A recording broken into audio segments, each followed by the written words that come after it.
Cults tend to be the backbone of America. No, the backbone of all society around the world.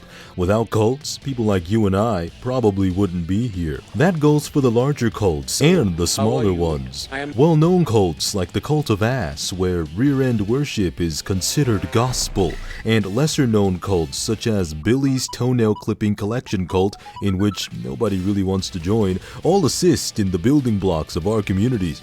Even Omega-level cults like Jimbo's Alabama Cousin Ticklers are widespread in certain communities. But what about the gaming scene? Well, that answer is quite easy.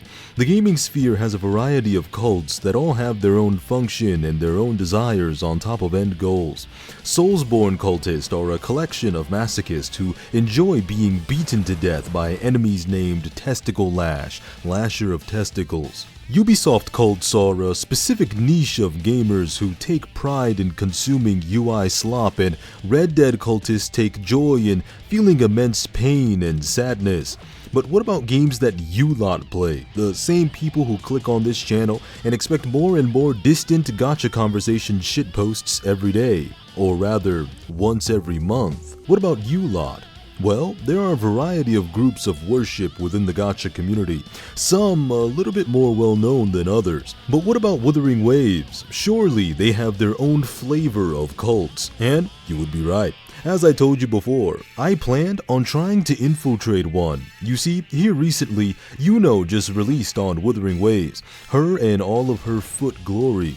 Iuno is a well-known Septimonian priestess who has the abilities of Diablo when she looks at the moon, aka she can see the fucking future. I can see the future! Now, I haven't personally done the story. I'm still dealing with family medical procedures and going to the hospital, so I have no idea what happens to her. Something being Thanos snapped, something no more lesbian cuddle waddles, as the Yuri obsessors would say. Her design makes her seem like she was made for sex, which would make sense since Iuno is most likely based off the Roman goddess of marriage, Juno.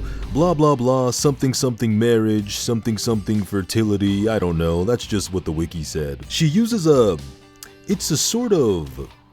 Judging from what I can tell, this bitch is the Green Goblin if he was an Olympic swimmer with a uterus. She can also shoot her crescent weapon like a bow, using her toes to pull the strings. She also does this thing where she rolls a ball and bounces it off her toes.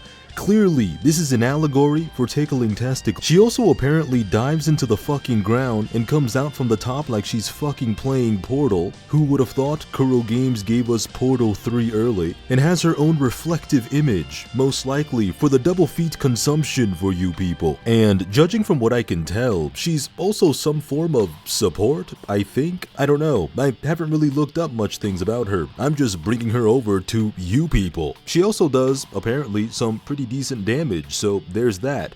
Now, the Metacritics are going to fall through the roof and crash into this comment section most likely and start questioning why it is that I'm not talking about how wonderful she's able to perform in her role, or whether she's mid or high tier or low tier.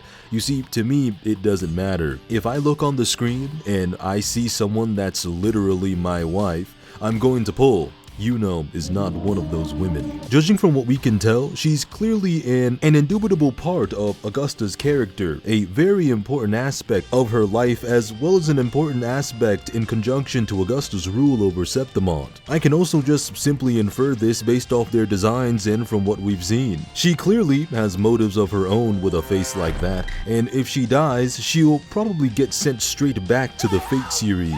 Maybe this was the Fate crossover all along. Now, I retrieved all of this information from the Feet Finder connoisseurs. They're the ones you'll most find playing Hideo Kojima games and FirmSoft games. As I walked into the bar of feet lovers, I had to make myself seemingly blend into the crowd. I purchased a variety of sweaty socks from e-girl streamers, along with bringing copium rebreathers that had the strange rancid smell of female foot fungus. Now, in order for me to blend in a little easier, in case I needed to engage in conversation with these humans who took a strange evolutionary turn, I looked upon some of the very things they spank their chick into daily. Some of it was arousing, some of it was questionable, while some of it was absolutely terrifying. However, no matter how prepared I was, what I wasn't prepared for was when one of them approached me, a look of suspicion and disdain upon his face.